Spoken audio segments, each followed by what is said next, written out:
Hi guys, I'm Guru Manikandan.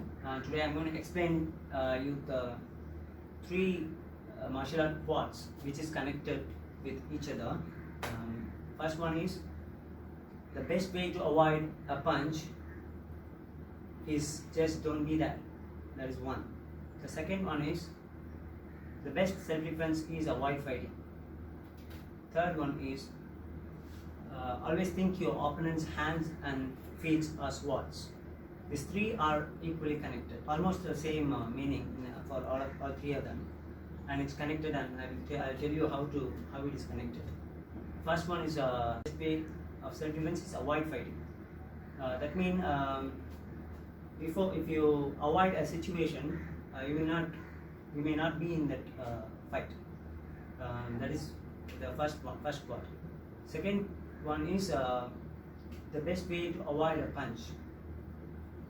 Best way to avoid a punch or block the punch is just don't be there. When someone is punching you, you don't be there to take the punch. That means you cannot be invisible suddenly when your opponent is punching. You should have a lot of practice not to be there when your opponent is punching. For example, if you are doing archery or shooting in a target, it's not a good thing to block the arrow or the bullet before it hits the target.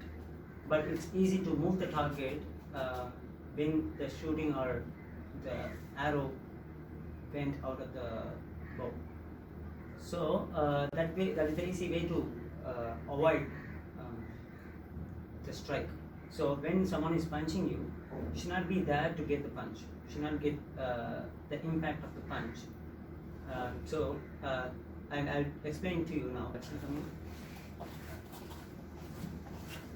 is Lakshana, my daughter, and my student. So I'll explain now. When she's punching, punch.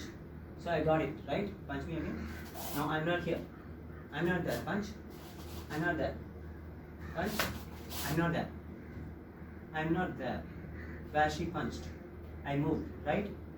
The blocking you learn in every martial art is secondary. First thing is move from your place. That is the first thing you have to do. For that you need a lot of practice. Without practice you cannot do it. Your body needs the reflection, quick reflex. That will come from everyday practice, not practicing once a week or monthly 4-5 times, weekly twice. It won't work that much. So you have to practice it every day to get the reflection, proper reflection. So when she's punching your face, see, I move. Okay. So when your opponent is punching you, you have to move his or her target. You have to move your opponent's target from that place. Okay. So when opponent punching, I move. Okay, I also block. But why I'm not blocking now is to show you which is very important. Blocking or moving. Even if you block and not moving, okay, like this. Okay, if I'm not powerful enough to block it, okay, if your opponent is going through, see, I got it. That's it. Right? If my opponent is too big, if he is very huge, okay, I cannot block and stand in one place. Okay, he can just go through my block and reach my body, reach his target. Okay, so punch me, I move. Okay, even if I don't block, it doesn't matter. I moved, so I can have the space to go inside. If I move anyway, it's not like moving only the outside. You can also move inside, but if you are good, you can move inside or outside. Doesn't matter. Okay, punch. If you go outside, say I can go in easily. I can enter. I can do any strike from here continuously. I can strike. Okay. If I go inside, I do the side, but always I keep the other hand for God. If she punch with the other hand, I can block. Then I can go with it. I cannot go like this punching. I cannot stand like this. See what's happening? Because it's difficult to go inside if you don't have a proper practice. The best way to block the punch, just don't be that. Okay, you don't be that where your opponent is punching or kicking. Even if your opponent is doing roundhouse punch. Okay, for example, roundhouse punch, I don't block here. Okay, as I told you before, if she is powerful, my opponent is powerful. If my opponent is powerful, he can go through it. Let me block. Okay, so I do this. See where it is. And my face was here. I already entered when I avoid the punch. Okay, I'm close. I can grab, I can break the opponent posture, and I can hit. Every time, everything can be in same time. Simultaneously, I can do all the stuff. So this is the example of the. This is the explanation of the quad. Okay, and another quad I told that. Always think your opponent hands and legs are swords, which mean the same thing. If I punch, if you block here and stand, if it is sword, what can happen? If it is a hand itself, you will get pain, right? You think it as a sword, then you will not be there, right? You will run away if you see the knife, right? Okay, if you see the gun, you have to run away.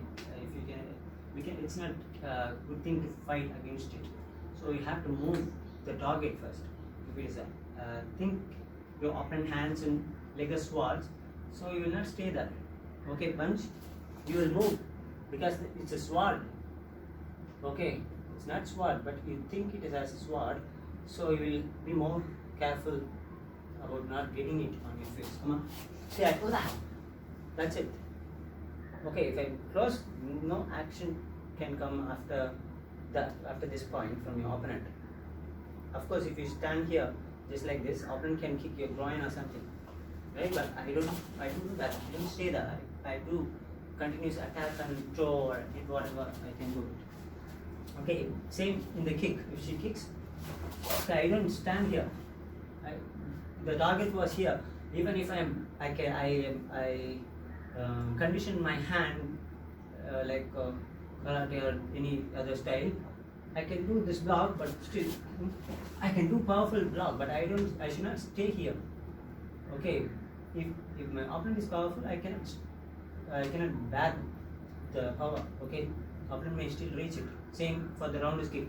You can see Muay Thai people can hit hard with their roundhouse kicks, right? And tree they will kick, and even iron pipes they can kick. That kind of legs and hands, like Muay Thai style, Muay Thai guys kicks and punches, like boxing punches.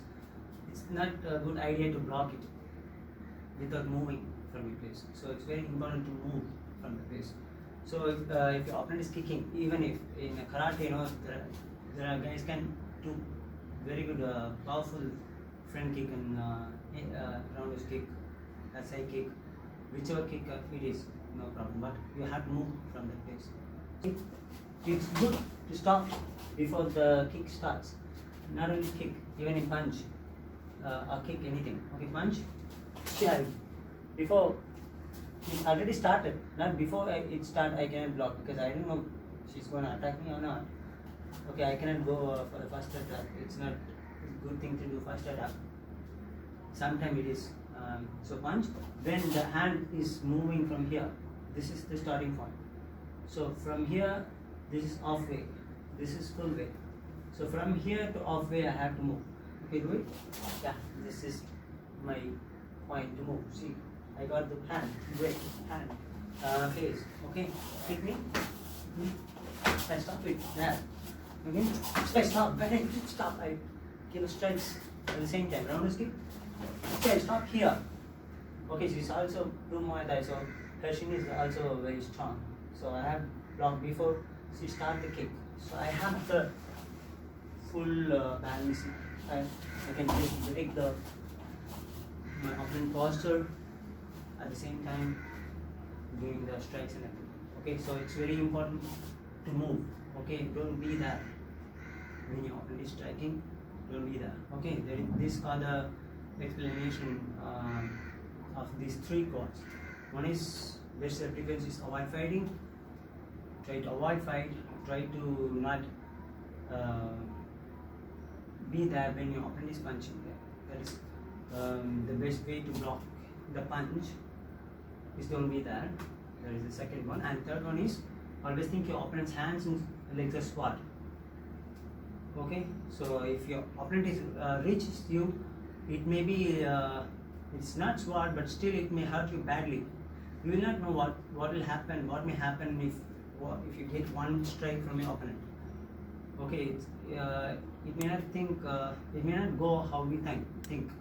Even in a boxing match and MMA fights, a lot of fights will happen. In some fights, opponent die in few matches. Even in a football matches, players are dying, and rugby matches, players are dying sometime. Right? It may happen. In one strikes, you may die. You will not know, right? If you are alive, it's okay, but still, why you have to get hit from someone, right? So it's very important to move from the place. Okay. So think your opponent hand and legs are swords. So you have to be too careful with the sword. Okay, wherever it comes, just move from the place first. Okay, and disarm your opponent. If he is having knife or anything, we will disarm the knife. If he is not having any weapon, hands and legs are swords. If you think it is a sword, you have to break it or make it disabled. For example, left hand punch action. See, now I stop this weapon. She cannot use this weapon anymore. And also I break her posture. She cannot punch with the other hand. Punch. See. Okay, so I stopped her movement from here. So this was her first weapon. I stopped this weapon. Okay. She cannot be able to do second punch. If she is doing second punch, I'm here. It won't be powerful. I think I can block that also. But I'm not going to stop here. I'm going to hand break and punch. Okay. Same for the leg also. So this is the explanation for these three beautiful martial art quads. Okay. Next time I'll try to explain some of the different quads. Okay, I hope you enjoyed this video. If you like it, put like and share it to your friends and subscribe to my channel. See you in the next video.